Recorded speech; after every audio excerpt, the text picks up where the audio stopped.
Coming up on the CHGO Cubs podcast, Alex Bregman to the Cubs. Is it Delulu talk or you're saying there's a chance? Plus, Cody has a new best friend and our bold predictions for 2025. CHGO Cubs coming up next. Happy New Year!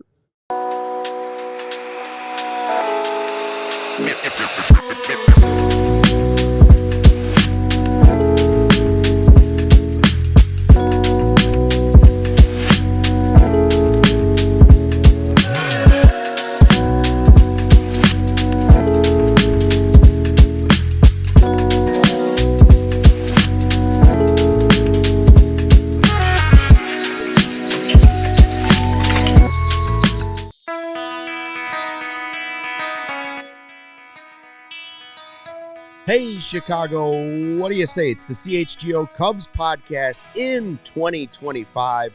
Luke Stuckmeyer, Cody Delmendo with you. Sarah running the ones and twos. And hello to everybody in the live YouTube chat. And Happy New Year to you as well.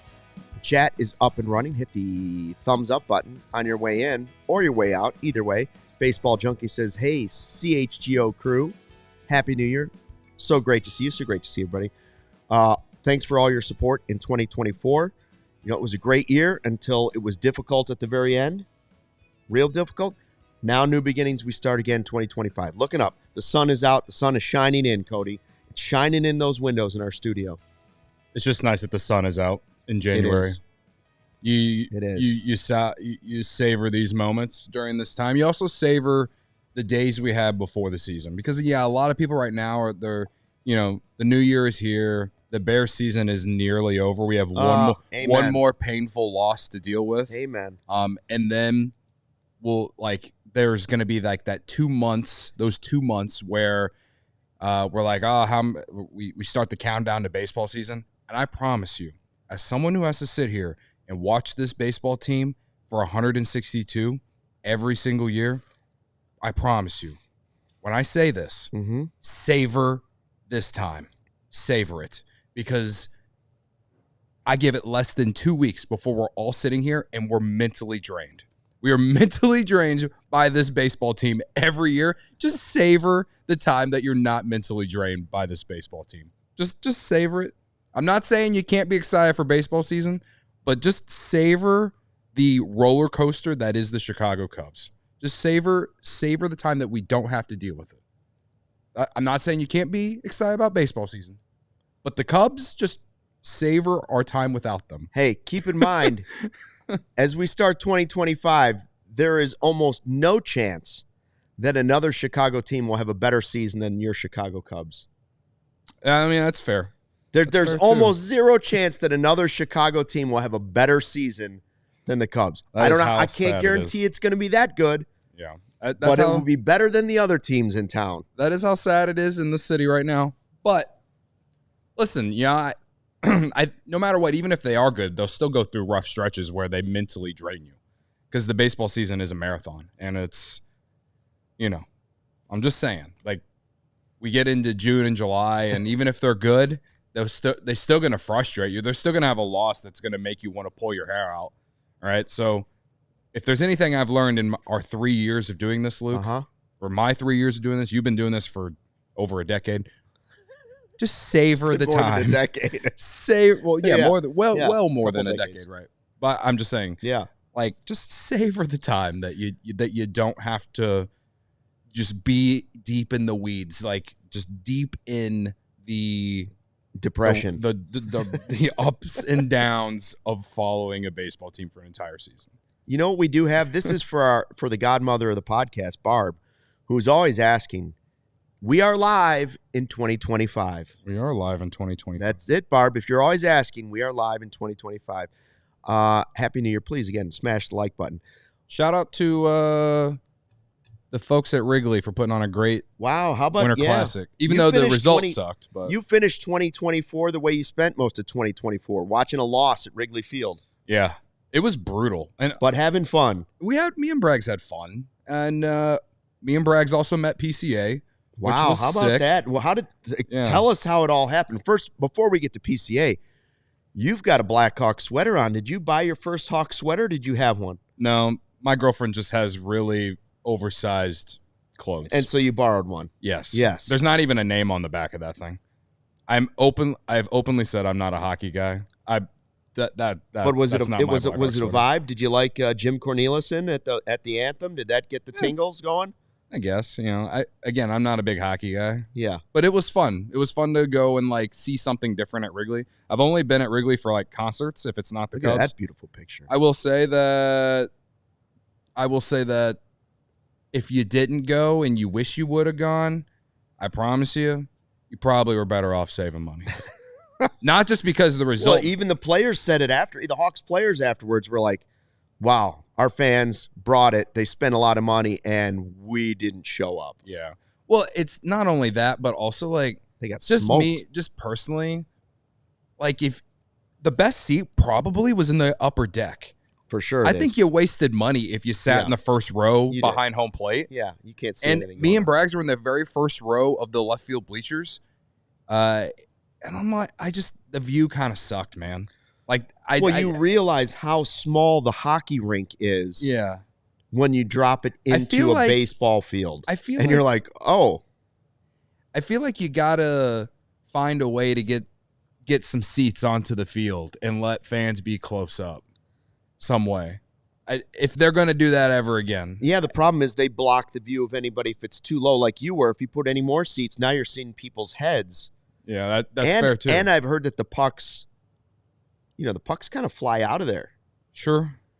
I don't know how they could do it. I think it was mainly, and this is nothing against the NHL or anything, but this was definitely a TV thing trying to get people to watch. But I'll just say it was a terrible day to do it considering college football was going on. But whatever. It looked great on TV though. Because I watched it. Yeah. I loved that it was on HBO because that was easy access. And their intro video, I'm sure they played that at the field too, that they did. Like, it was great. I thought Smashing it was cool. Pumpkins. I've always wanted to see Smashing Pumpkins in concert. They put on a great game day event. I mean, even Bill Murray was there doing pregame with the NHL Network or whatever.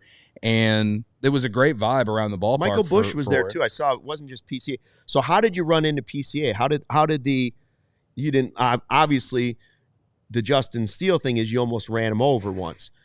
PCA, how did this? Well, fellow friend of our show and CHGO, Greg Braggs Jr. was hanging out at what was called the Gretzky's Corner pop-up, which was I saw that, yeah. Gretzky was there. We didn't see Gretzky. Well, he was there because he was doing the. But we were at this Gretzky's Corner pop-up at it was like one of the rooftops. Mm-hmm. Greg Braggs happened to just walk in there, and he calls me as I'm pulling up. I was getting dropped off in the neighborhood, and he's like, "Hey, I can't tell, but I'm pretty sure PCA is in here, and you might want to come down here." And he's like, "It's free to get in here. You can just walk on in." I was like, "Okay." And I'm like, "Okay, I guess." I'm also like, I don't want to just stomp into this place and just walk right up to the guy because that's weird. But yeah. So Greg Braggs was right. And how did you introduce yourself? You walk over? Well, and do you drop to a knee and say your Majesty or anything like that? No. Come on, Luke. Come on, brother. There was no Your Majesty, sir? No. It was Sir PCA? We were just kind of hanging out. He kind of disappeared for a little bit, and we didn't know where he was going. So me and Braggs were just kind of actually just checking out the actual Gretzky's Corner pop-up situation. If you checked it out, it was pretty cool. But he eventually comes out of this back room or whatever, and at that point, after we waited as long as we kind of did, I was like, okay, I'm just going to full send. Right. I just went up and introduced myself and said I do this show. And he actually, I would give credit to our old pal Ryan Herrera for this, but he knew who we were. And Herrera. Yeah, so it just we talked about I went straight to talking about following his come up through the minors and just kind of expressing my excitement for his 2025 season, and said that the trade with Javi and everything, it's kind of crazy how you kind of display the same type of fire and stuff. Like he was a genuinely nice guy. I'm really hoping that we can get him on the show before the season or something like that. He was even nice to Braggs. So if you can be nice to Braggs, you're a genuinely nice dude. So credit to Braggs for recognizing someone, and I guess credit to me for not coming off as a weird person. I don't think he thought we were weird. Maybe unless he thinks so. Unless he's watched the show, then he knows we're weird. Yeah. You know? Yeah. He recognized the show, and he did come off as a genuinely nice, supportive dude who is excited for the future for the organization, which was one of the things I took away from it. Is like he said he's happy to be with the organization. He's excited about the future, and I think he's definitely really excited about 2025. And he didn't come off as someone like didn't want to talk to fans or whatever. When we were talking to him, he took a few pictures with other fans that just came up and talked to him while we were talking to him. So he was very open to talking to whoever. Well, I mean, he's going to be 23 this year, or is he 23 already? But I mean, he's a young guy, so the podcast thing is not going to scare him away. Yeah. Right? Yeah. I mean, you talk to somebody that's 55, 60, you say podcast, they're like, what are you talking about? Right. Maybe. Yeah. Right? Yeah, and he's a younger crowd, so podcast is more his vibe anyway. And he's gone on other people's shows Sure. and stuff too. I've seen him on Hap's show. He was on a John Boy podcast last year, I think with Chris Rose. He was a very open guy to talk to, and honestly, probably if he would join the list of Cubs to start their own podcast, he probably would have an interesting one, in my opinion. He has personality. I think if you ranked personalities on the Cubs right now, he'd probably rank in the top 3. He's up there. Yeah. Dyed his hair blue. Somebody in the live YouTube chat says, Blake says, PCA wins MVP this year, and I'll dye my mullet blue. That'd be wild, Blake. That would be wild. But yeah. And I believe Tony Gill, our fearless leader, has promised the same thing. Wow. I think he just, I don't know if you could hear it off camera, but Sarah, did you hear that? Clip it. Kansas blue, I think he said. Oh, crimson blue. That's a good one. So anyway, it was cool. Yeah. And I wish we would have ran into Michael Bush too, but we did not. But I did see that he was there as well. Yeah. Annie and Hap was there. Oh, Happer was there. Oh, I saw Hap post a picture of himself being there. Yeah. And I thought, boy, they all have to be so excited to be out there in the rain. Yeah.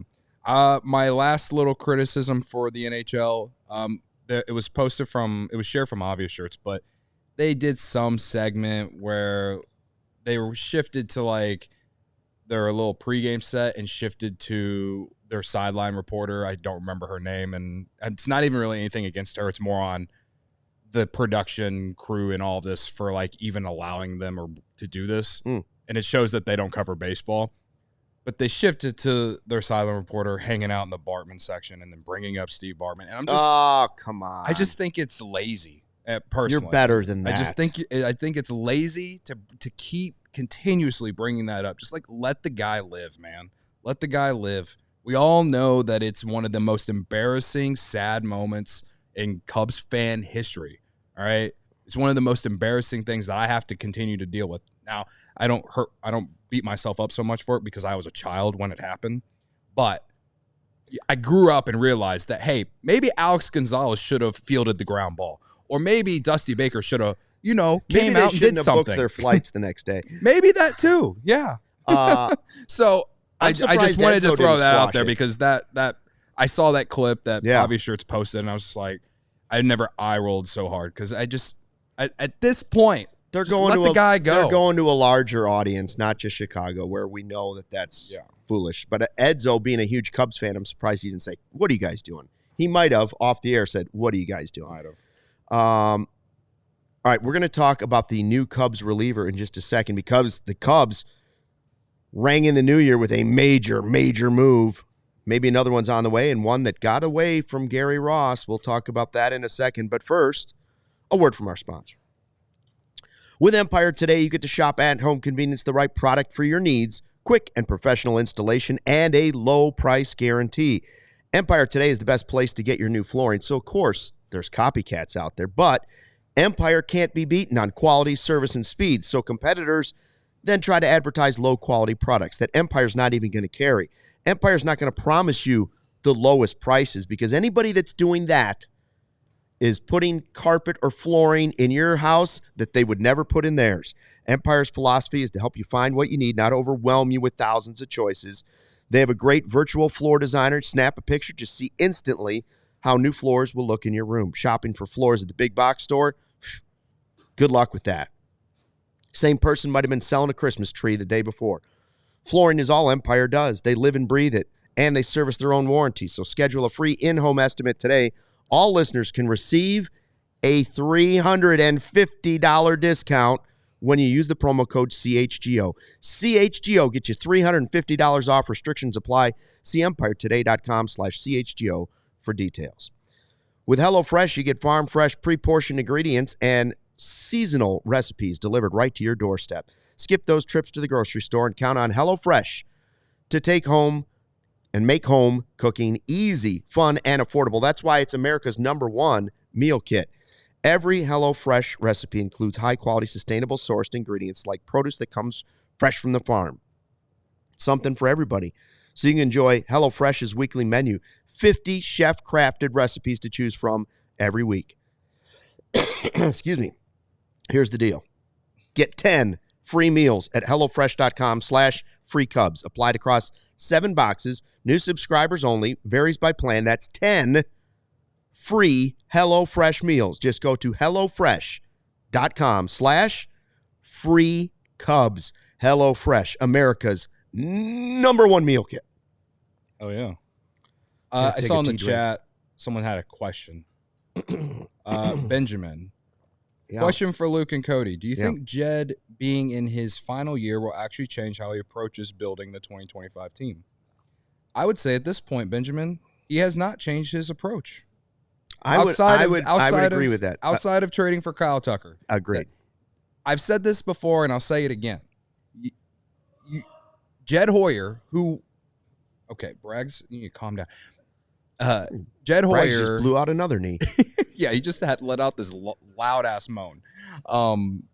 Jed Hoyer, in my opinion, over his last 4.5 years as Cubs president, has been very, what we say, risk-averse. Yeah. He is he's not for giving out these big 10-year deals, all of that. We've talked about that at a point to where it makes me want to just roll my eyes behind my head, right? Likes to play it safe. Play it safe, yeah. The Kyle Tucker trade was probably the riskiest move this guy has made, in my opinion. I mean, in terms of the prospect capital he gave back. Cam Smith looks like a great player. On top of the fact that Wesneski and Paredes have years of control, right? They weren't like rentals or anything. To me, it was the riskiest move that he's legitimately made in his time as Cubs president. So I personally, with all the narratives, the article that Jesse Rogers wrote last week, all of that related to giving him the contract extension and all that, to me, it's wait and see how that goes.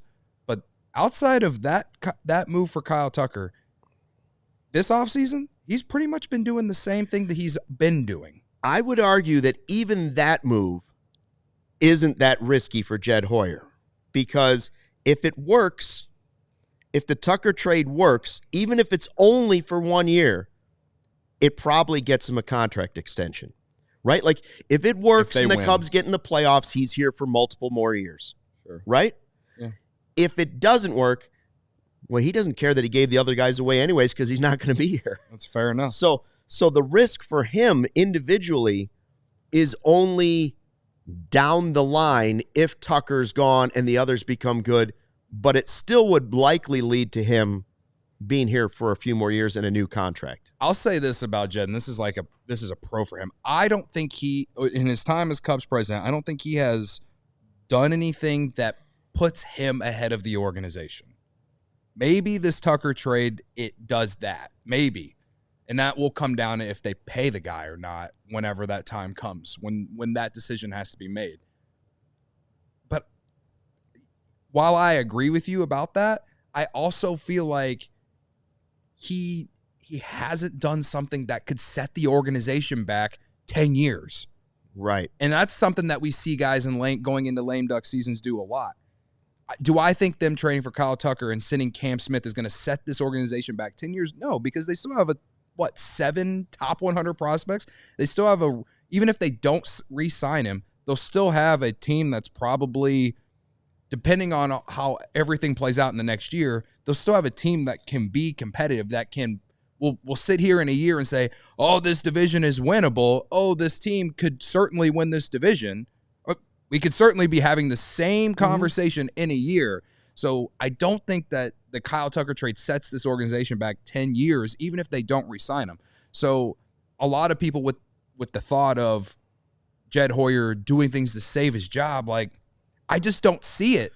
I really haven't seen it to this point in this part of the offseason. In reality, he has traded Jackson Ferris, Cam Smith, and I'm trying to think of one more. Who was the pitcher that has already gone on and been okay, but he was going to be DJ Hers? DJ Hers. Okay, yeah. Those are the three guys. Zaire Hope is also a guy. Those are the four guys that he's really traded. And again, even if he takes another group of prospects and trades it for this frontline starter or a third baseman or whatever it is, the need that we think they have, which I still hope there's another trade coming because you can't just collect prospects. Right. Even if he does that, again, unless those prospects were to go somewhere right away and be really good and the player they brought back was a total bust, it's not super risky for him to do it right now. Now, it might be risky for his job health a couple years from now, but it's not as risky as it would be for now. Right now, it's less risky for him to bring in the proven major league talent, try to save his job now, and worry about whether it was the right move or not in 2 to 3 years in reality. So we'll see. You can make the argument, I think, in many ways, because we can also go back to last offseason, and say that he didn't do enough. And whether that's because of the budget or not, like, he still could have traded some of these prospects for. You're right. For guys he has not gutted the farm system. No, just to save his job. As much as Barb says it every day in our chat, he hasn't done that. So no, and in some ways, the farm system hasn't helped him as much as we kind of hoped it would. Right, like PCA's finally. They've been very slow. Right, we kind of wait. We wanted Killian, we wanted Mervis, we wanted some of these guys to take that next step, and it's kind of been slowly trickling in. So we'll see if he gets there this year. Now, the big move right before the new year, right? It was right after our podcast, New Year's Eve. Yeah. It was literally like an hour after. Right. Yeah. Lefty Caleb Thielbar, 1 year, $2.75 million. Now, $2.75 million is not a nothing signing. Like, they clearly want this guy, and he's clearly he's on the 40-man and he's on the roster. At 2.75, he's on the roster. Now, the biggest thing is he's a lefty. He's a 38-year-old lefty who's been up and down and rocky and played in independent league, but he's also been with the Twins, and for his career, lefties hit .213 against him. Not necessarily a loogie guy, but so here are the names they've added to the bullpen. Correct me if I'm wrong. Eli Morgan, Cody Petit, Rob Zastrisny, Caleb Thielbar. I mean, so far that doesn't thrill you, but obviously they are trying to add depth and volume through reclamation projects. There's nobody on there where you're like, that guy's guaranteed to be good this year. Same could go for the guys that they already have on the 40-man. Like, the other guys on the 40-man are Pearson, Hodge, Miller, Merriweather, Keegan Thompson, excuse me, Daniel Palencia, Ethan Roberts, Luke Little, Neely, Hollowell. I like Eli Morgan. I like the Eli Morgan. I don't hate this one as a lefty, but they still need someone in high end in the back end. Yeah, to me, they still need Finnegan or somebody like that. I don't know what the name is, but they're lefties right now in the pen. Thielbar, almost certain to be there. Zastrisny, 2016, by the way. Luke Little, when healthy, if healthy. And then the fourth guy you could maybe see being a lefty option in the pen, because they didn't have enough. They didn't have anybody really last year. After Leiter was gone, it was like, well, who else are you going to throw out there? And there'd be nights to be like, well, who else are you going to bring in? These are their lefty options. Thielbar, Zastrisny, Luke Little, maybe Jordan Wicks. slides to a bullpen role depending on health, traded. Will he be in Iowa as depth? I don't know. Do the Cubs add another starting pitcher? Right. I don't know what the Cubs do. They envision Wicks as just a starter in Iowa or as their fifth starter? Or do they envision him as, hey, maybe he could be a lefty bullpen guy that could give us some? I do think that they envision Wicks as a starter. It's more about they're in a position where they don't want him to be counted on like they counted on him last year. Like he hasn't earned that opportunity really. Sure, and if they can build up the rotation to be strong enough, he can be. Could he be both? Yes, I mean we've kind of seen Assad have that role. I view Wicks as the same as Assad or Wesneski before they traded him, and only lefty. I do think Ben Brown could be put into the back end of the bullpen too, but I also think he could start games for you. I mean he was solid as a starter for them before he got hurt last year. It's the same description with all the guys I just mentioned. So, wouldn't you love to know what Craig Counsell's sitting there thinking about each of these guys right now? Yeah. Not just, I mean, a little bit. As a reporter, you can ask him, and he might give you a valid answer, but wouldn't you really like to be inside of his head and him thinking, at this point, yeah, this guy's a reliever. This guy's a starter. This guy could be either, and I would like to use them this way because he's been pretty good with bullpens in his career. Sure. That's been one of his strengths, finding the right way to use right guys. Does he see something different in different? Of course he does. Either way, Thielbar, I do think he'll probably most likely be in the opening day bullpen based off his experience.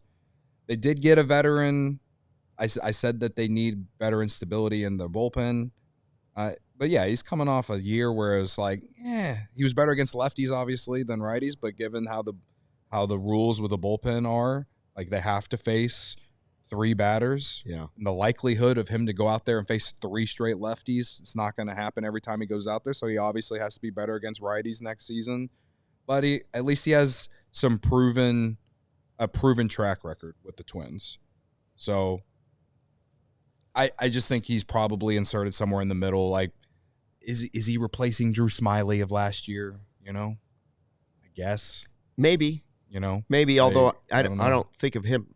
Yes, probably. I think he throws a little bit harder, but you know, like, I just think he's another. They now have a collection of like 5 or 6 guys where they're trying to catch lightning in a bottle in the bullpen. I don't know. That's the worst. I don't know if it's the worst theory. We may sit here in 4 months and go, they were just trying to catch lightning in a bottle, and none of these guys were any good. Mm-hmm. That's possible. They also could find lightning in a bottle, and then you say, wow, they got bullpen depth cheap. Yeah. Good job, Cubs. Yeah. But that's sort of the gamble and the roulette game you're playing with bullpen arms. Right. Well, like I said, after the Bellinger salary dump, it is all about what they use this money for. Even though we all, like, the front office thought he was going to opt out no matter what, and you were able to get a reliever out of it. So in some ways you can look at it as a win. You still got to use that salary. It's not like they're right at the luxury tax right now. They have money to spend. They got like $40 plus million to use here. So the next question is, what are they going to use that money on? I thought they were going to use it on the reliever market because they have to know that they need to get a little bit more certainty in the back end. Yeah. I like what they have potentially in the back end right now. I like the potential of Pearson. I like the potential of Porter Hodge. You know what I mean? And Ben Brown, like, I like the potential of using him in the back end as well. But again, something that has proven stability there, even though bullpens are volatile. I mean, it's not like you're going to have to go out and give a 5-year deal to someone. We're talking about a 1 or 2 year deal. And the Cubs don't do it for relievers. Right. They don't pay for closers. Now, if you want to use that money and you can use this as a shift or a tease, as Sarah's telling us to do a break, maybe Alex Bregman is a serious thing after what John Heyman said in his Bleacher Report live stream yesterday. I don't believe it, but maybe. Bregman and Rojas coming up on the CHGO Cubs podcast, along with our bold predictions early on for 2025. But first, Cody, did you know that ComEd can help businesses save money by becoming more energy efficient? I did not know ComEd did that, Luke. They do. Their energy efficiency program can help find up to 35% in energy savings. So what do businesses have to do, Luke? Really, it's this simple. All they have to do is sign up for a free facility assessment at comed.com/biz. So why aren't more businesses doing it? Probably forgot the website. Of course. ComEd.com/biz. ComEd.com/biz. ComEd.com/biz. That should do it. Terms and conditions apply. Offers are subject to change. Actual savings will vary by customer's energy usage and rate. The ComEd Energy Efficiency Program is funded in compliance with state law. I saw Game Time hooked you up. That's how you got to the hockey. Game Time hooked me and Greg Braggs up. Once again, Game Time. We literally stood outside the marquee 30 minutes before the game and got our tickets to Game Time. Beautiful. Or thanks to Game Time.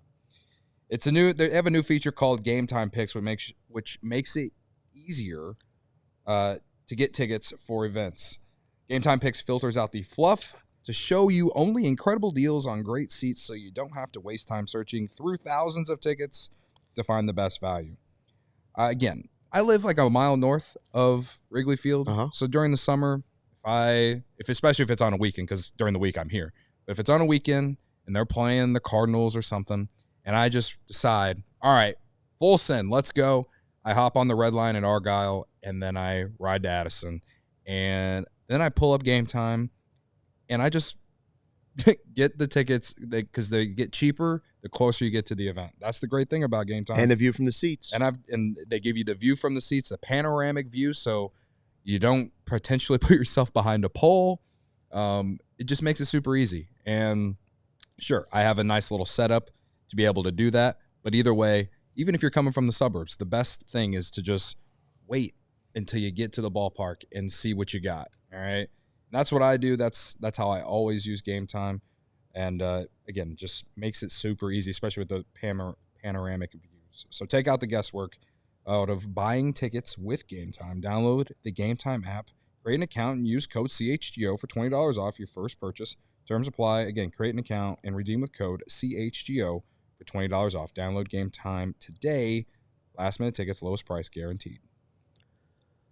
All right, bold predictions for 2025 coming up. But first, we got to talk about the move that happened today. Now, our diehard sicko, Gary Ross, has been telling us about Josh Rojas for days. The Cubs are after Josh Rojas. We believe Gary, obviously, because Gary's tapped in. But we call him Gary Passing for a reason. That's right. Rojas is going to the White Sox, where he can get a lot more guaranteed playing time because they're bad. How bad? 121 losses. Lots of opportunity for playing time there. Cody might get playing time there. I probably could be a starter. You could be a good manager. I could be a manager. Player manager. The way I've seen it. So anyways, Rojas is going to go there. The hope was, if Rojas was a guy, his name was linked to the Cubs because we thought, all right, Shaw is going to get a shot. They've told us Shaw is going to get a shot at third base. But what's the backup plan? How do you ease a rookie in without just throwing him to the wolves and saying, hope you're good. We're depending on you at the hot corner to turn in a rookie of the year type performance. Well, Rojas was a utility guy who was promising last year, right? Yeah. Like had bounced back, kind of shown something. So he signs a 1-year deal. I don't know what the number is on it. Gary might know. 1-year deal with the White Sox. Yeah. Are you disappointed that he's off the market? Are you disappointed that maybe you got outbid and out-opportunityed, if that's a word, by the White Sox? No, they gave him something that you could not provide. Playing time. Playing time. Yeah. All guaranteed playing time. All Josh Rojas signing with the White Sox does for me is just make me wonder, what's the plan? Is Yoan Moncada still a possibility? I'm not here advocating for it, but it's like the same situation. But I also think Yoan Moncada probably wants to go to a situation where he too will play every day. You know? Sure, but how many teams are going to give Yoan Moncada everyday play? How many teams were going to give Josh Rojas every day playing time? Not many. That listen, at least with Yohan Moncada, he was once a top-tier prospect. And he has shown in the past that he can be I'll give you a that. 4+ WAR player, right? But it's been a while, right? It's the same situation with him as it was Cody Bellinger 2 years ago, right? Without the MVP. Without the MVP. But the only reason that I feel like it might still be an option for the Cubs is because he's left-handed and Matt Shaw is right-handed. So maybe you could platoon a little bit. I'm not here advocating for it, but I'm saying that they have to have an insurance policy here because do I believe what even John Heyman, he didn't even say the Cubs are in. He just said they're an outside possibility. Sure. All right. And the only way that I think that the Cubs would actually get Bregman is if, and it's the same situation with Corbin Burns that I said. If the market continues to drop and he doesn't get the long-term deal that he wants, and so he takes a 1 or 2 year deal with an opt-out after 1 year, something like that. I do not think the Cubs are going to give Alex Bregman anything more than a 5-year deal or anything like that. I just simply don't. I don't think he's taking a 1-year deal, Bregman, which is the only way he's coming to the Cubs. I think it'd be like what Bellinger got last year, which was a 3 or 4 year deal, whatever it was, with an opt-out after 1 year. That's what I think it would be. Right, and I just don't think he's interested in that. I think he wants a multiple-year deal. But if he continues to sit out there, if we're sitting in February and he is still out there, that's when I feel like it could be a possibility. But again, I don't feel like this is reality. I don't think that's going to happen. So again, my next question related to third base for the Cubs is like, who's your next option? Who are the backup third baseman? Because I really don't believe that the guy they got from Miami, from Mervis, is a serious consideration to be that. They've got a long, Miles Masterboni, you got the whole Workman. I refuse to believe that any of those options are serious to legitimately back up or be the insurance policy for the Cubs at third base with the payroll that they currently have. Okay? Yeah, I'm with you on that. Right? Like, I don't believe that. I don't think Jed Hoyer, we were talking about at the beginning of the second segment, like, is Jed Hoyer doing things to save his job or acting differently to save his job? No, I think Jed knows that they need a better insurance policy at third base for Matt Shaw. I think he is smart enough to know that. So, yeah, I guess we just move on to the next potential guy. We can look at the list of utility guys or third basemen out there that might fit with the Cubs, but I don't believe in the Bregman stuff. I believe John Heyman said Bregman is an outside chance to the Cubs. That's like saying I'm an outside chance to replace Stephen A. Smith. So outside that I'm standing in my underwear in 14 below. There's zero chance. He's not coming. It's not happening. If he does, I will be floored that the Cubs made the move. And also, and maybe this is a little disrespect since he blocks me on Twitter, we all know that John Heyman is a Scott Boras puppet. So I didn't say that. I said it. What I did say is we are coming at you on a Sunnyside Thursday. Huh? Hell yeah, brother. This is the CHGO Cubs Podcast. Sunnyside, that's where you go. Visit sunnyside.shop for bright buys every day, including 50% off your first 3 online purchases. Enter the promo code HICHGO at checkout to qualify. Exclusions apply. Sunnyside Cannabis Dispensary, bright buys every day. It's for only 21 and older or Illinois medical card holders. Friends at Sunnyside back helping us out. Look at the sun coming in the windows. I always forget Sunnyside Thursday coming off like the holiday. Honestly, yeah. I don't even know what day it was. My wife said to me yesterday, today's Friday, right? And I was like, I thought today was Monday. No, she said it on Tuesday. She said today's Friday, right? I'm like, what? It's Tuesday. Well, the studio's been empty like the last couple of days now too. So no one, I've been out of the loop, but it's a Sunnyside Thursday. Sunnyside Thursday. I kind of like Rob Hanson's comment here. How many of Bregman's homers are because of the Crawford boxes? The only reason I like it is because it is a valid question to ask. Like the change. We're going to ask about Paredes next year. Well, at least Paredes like matches up well with that because all he does is pull the ball for home runs, so it makes sense. Yeah. I will say that. Go ahead. Go ahead. Finish your thought on him, and I'll say something about the Crawford box. Let's be honest about two things here. Alex Bregman would be a massive upgrade at third base for the Cubs. He would provide more value than anyone that played third base for the Cubs last year. There's no doubt about that. Let that be true. That is true. But is he starting to trend down as a player? Last year wasn't exactly the greatest year for him. That's why he's probably on the market still, right? And some teams are a little weary. I get it. But yes, based off history, based off what we've seen from him, that he's from the career he's put together, yeah, he would be an upgrade for the Cubs at third base. That said, do you want to invest money in a guy like that long term over who could potentially be down the line? Well, at the same time, knowing how the Cubs operate financially, I don't necessarily hate that they're not serious about it. I'd be up for it. I'd be excited to see it play out. It would give me reasons to be excited about the team going into 2025. But I understand some concerns for some fans on this scenario if it were to play out. So, well, I think a lot of people are waiting to see Matt Shaw now, and they're hoping that spot for him is going to be at third base, and that certainly slows that down. The Cubs have told us that's what's happening, so that's why teams don't usually say we're going to give him a good look at third. Why would the manager say that if all of a sudden he knew that they were also thinking about dabbling in the Bregman market? Sure. I don't believe that's happening. I guess another way you could look at it too, and these rumors have been dead for a while, but if the Cubs, if the Nico Hoerner trade rumors heat up again out of nowhere, if then that another heats place up, then for you can him move to play. Sure. Shaw at second base, and you get more of a certainty at third base. Bregman would give you that, I believe. I wanted the Cubs to go after Bregman last offseason. That's when I thought, because I said, well, the Astros are going to try and trim some of this payroll. Now, I didn't see Tucker hitting the market. None of that. I just said last year, Bregman would have been an interesting guy to pursue for me because, again, they still had nobody at third base. The Crawford boxes, I will say this. While I bag on the trash cans and all the stuff, and the train is okay, whatever. Remember that covered the thing they used to have in center field? Yes, the hill. What did they call that?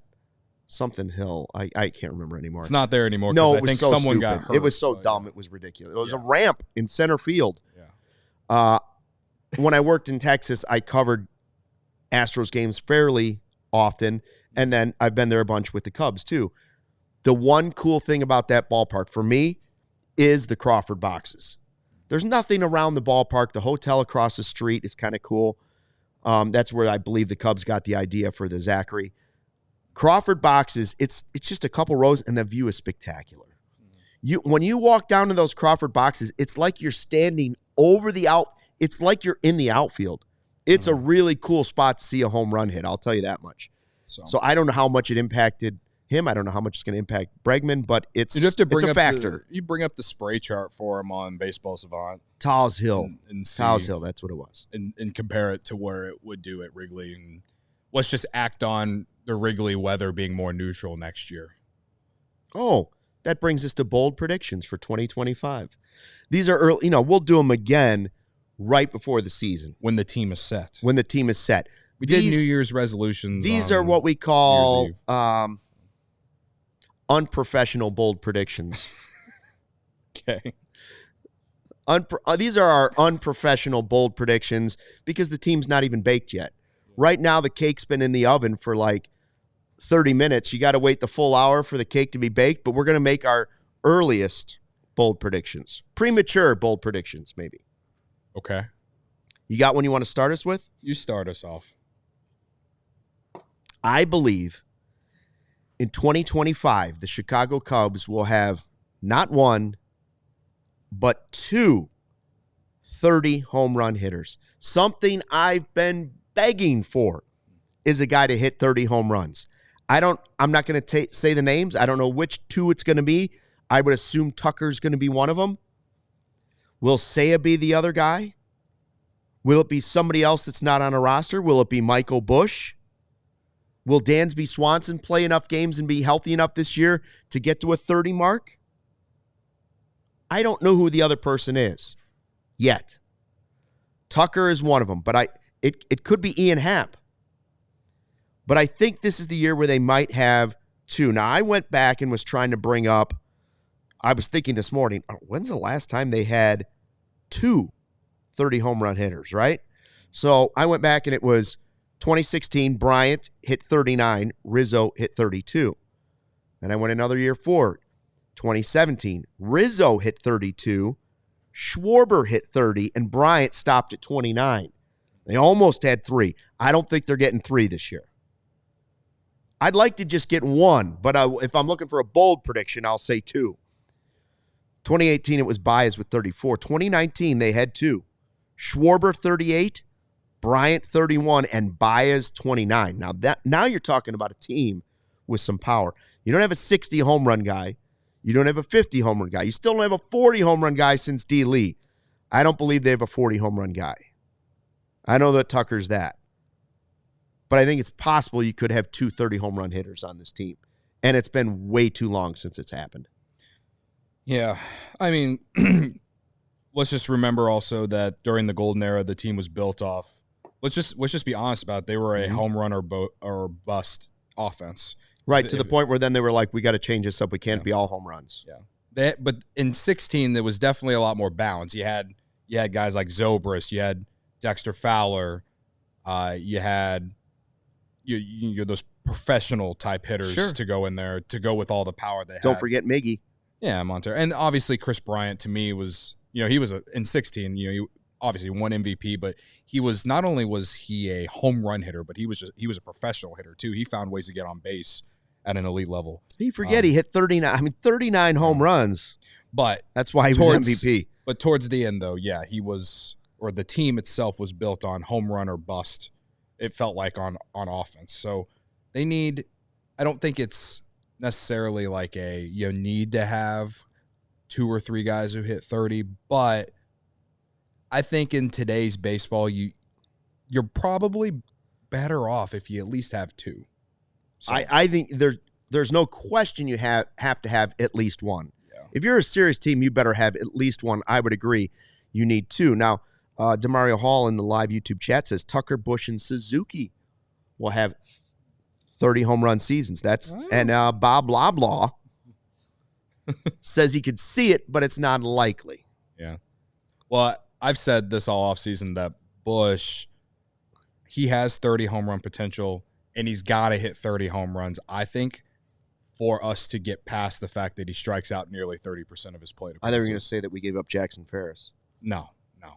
So don't pander to Barb. Stop pandering. Evil Wax has a bold prediction. Evil Wax says Suzuki and Tucker are on the All-Star team. It's a good one. How many All-Stars? At least one. That is bold of you.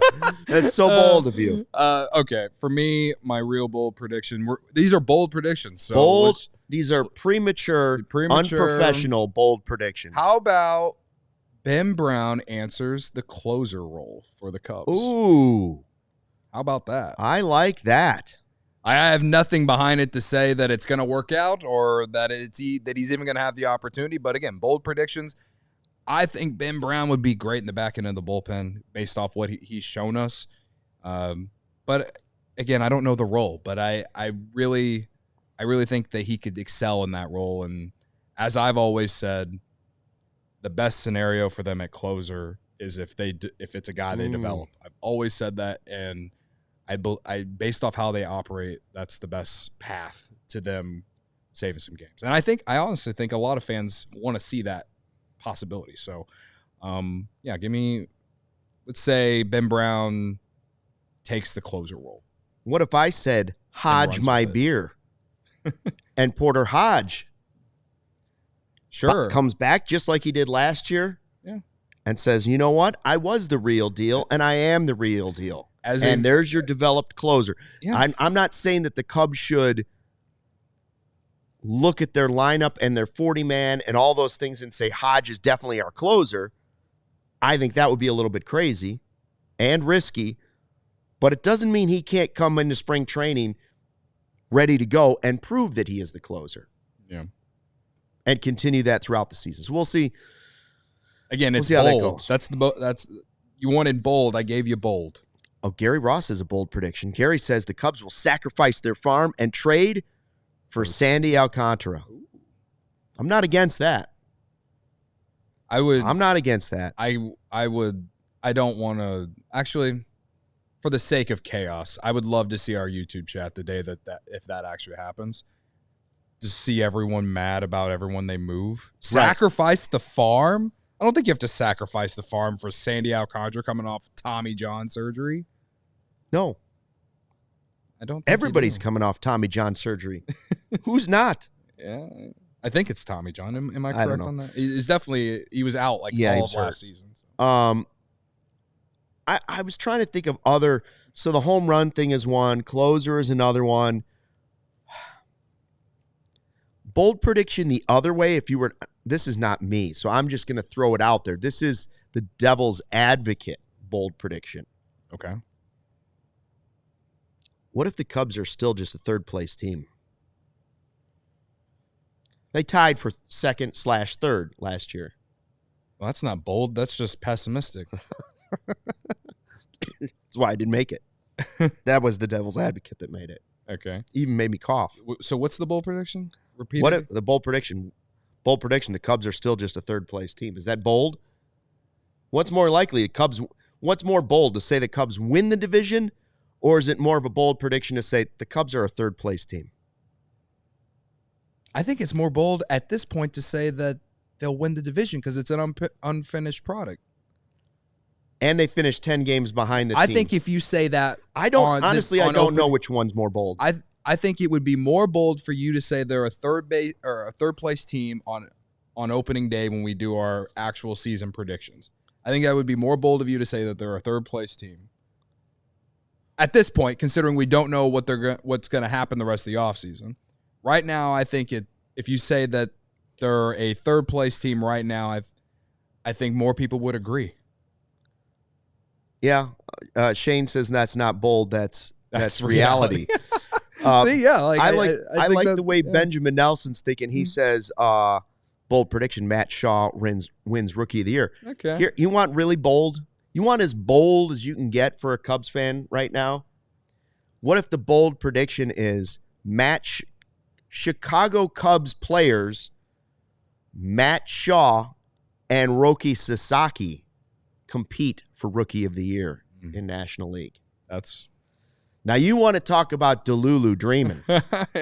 That's the type of stuff that makes Cody sweat at night.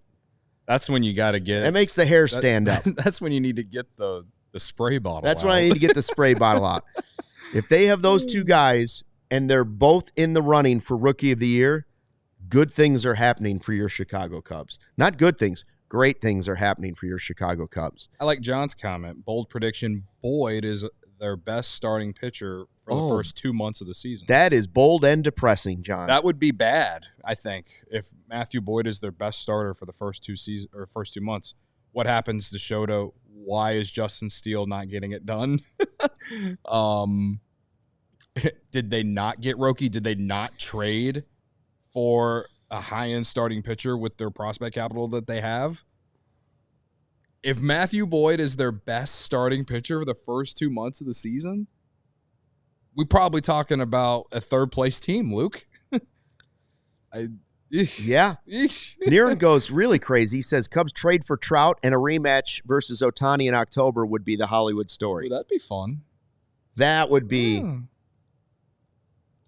something. How about just landing Roki? If that's a bold prediction, like, feels like sign me. At this point, it does kind of feel like a bold prediction for somebody to say the Cubs are getting Roki. Yeah. It's not crazy, but it's pretty bold if you're putting money down on it. Yeah. I mean, the fact that Jim Bowden tweeted it yesterday, I know it's Jim Bowden. He's not always right. That's for sure. Only I am. But, yeah, obviously only Luke is right. FAX. But the fact that he tweeted out yesterday the Cubs are still real contenders for Roki is, I guess it's just nice to be at the table. It's nice to be at the table. We'll see what happens. Okay, Shane, this is the way the Cubs work. We know it because of Bellinger in the 24th hour, the 24th day, as I told you, along with Gary. Tom and Jed bring out Roki during Friday night Cubs Con to announce the signing. Right before Sammy Sosa comes out? Or can after you imagine? Sammy Sosa? Right. Which one do you want to? Which one's the headliner, Roki or Sammy at that point? Oh, really? How about Sammy comes out and introduces the newest Cubs player, Roki Sasaki? Oh, brother. The place melts down. I would. Cody would cry. You would cry. You would. My New Year's resolution of not drinking until opening day would have to stop. Would end. We would be popping champagne, brother. What does the live YouTube chat or podcast listeners think about sales guy Chris? I asked him, I said, hey, you're a Cubs fan. What's your bold prediction for 2025? And he's like, did Rizzo sign with the Pirates yet? I said, no. I said, he also hasn't signed with the Marlins yet. Oh, my goodness. And he's like, what about a Rizzo reunion? And I'm like, no, like, he's not. No. I don't think that would be the boldest. That's why I brought Rizzo out. He's right there. Manifesting. So he can be the backup at first base? No, I know. I don't want him back. His days are done. It's okay. It's just uncomfortable. You don't want Rizzo coming back as a bench guy. No. Just let him go finish out somewhere else. It would be a bold it's a bold prediction from sales guy Chris. I think it comes down to if Anthony is he okay with playing a bench role? Like if he embraces it. Albert Pujols did that with the Cardinals in his last year. You don't leave as the king of Chicago and even return as a Yankee and then come back and be like, I'm willing to take it. I don't think. I think Maddox came back. I think that if he's willing to take a bench role, maybe. It makes absolutely no sense though because Bush is a left-handed hitter too. If he was a right-handed hitter, sure, you could platoon because I don't really love Bush against left-handed pitching. I know a lot of fans believe that it's better than what it's better than what I think considering the splits, but I need to see more from him to really believe that he can hit left-handed pitching. But again, Rizzo's a left-handed hitter too, so it makes absolutely no sense. But my heartstrings are like, yeah, let's go. Bring him back. Let him be the veteran on the bench that comes up late in the game and gets the big hit for you or something like that. But I don't think it's realistic. What if bold. What if the bold prediction were that the Cubs' biggest move of the offseason is still to come? The biggest move of the offseason is coming in 2025, not 2024. I think it's going to be tough to top the Tucker trade. It's going to Let's go by views. We had over 1,000 live viewers in the Kyle Tucker Emergency podcast. If we break that number, this pitcher, that'll be the answer. This pitcher, I think you'll know. You're right. It would have to be a pretty big. Yeah. Maybe it's Pablo Lopez. Maybe it's one of those guys out in Seattle. Maybe it's a guy that we haven't even really been talking about at all this offseason. But I still believe the Cubs are going to trade for a high-end starting pitcher. I still believe it. And if they sign Roki, I still don't think it will stop them. It shouldn't. They should take advantage of the fact that they're not going to be paying Roki any significant money. I got one more. The Cubs will have a Cy Young candidate. Ooh. I don't know if it's Shota. I don't know if it's Justin Steele. I don't know if it's both of them. Heck, it could be Roki. They could have three of them. The Cubs will have one of their starting pitchers be in the running for Cy Young this year. I think it's the strength of the team. I really still do. Yeah. I know there could be regression because the wind's going to blow out more than it blew in last year, allegedly. But I still think the Cubs have multiple arms that could be in the Cy Young competition. And it's still safe to say that would be bold. That's fair. Send us yours on Twitter. CHGO Cubs. Let us know what you're thinking. This was fun. First podcast of 2025. Well, the vibes are here, huh?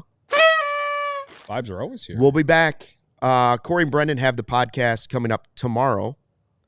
Then we march on. We continue on. Maybe the big signings coming next week. We'll be here Monday at 11:30. Keep an eye out for the emergency podcast. Yeah, maybe that big trade is coming this weekend.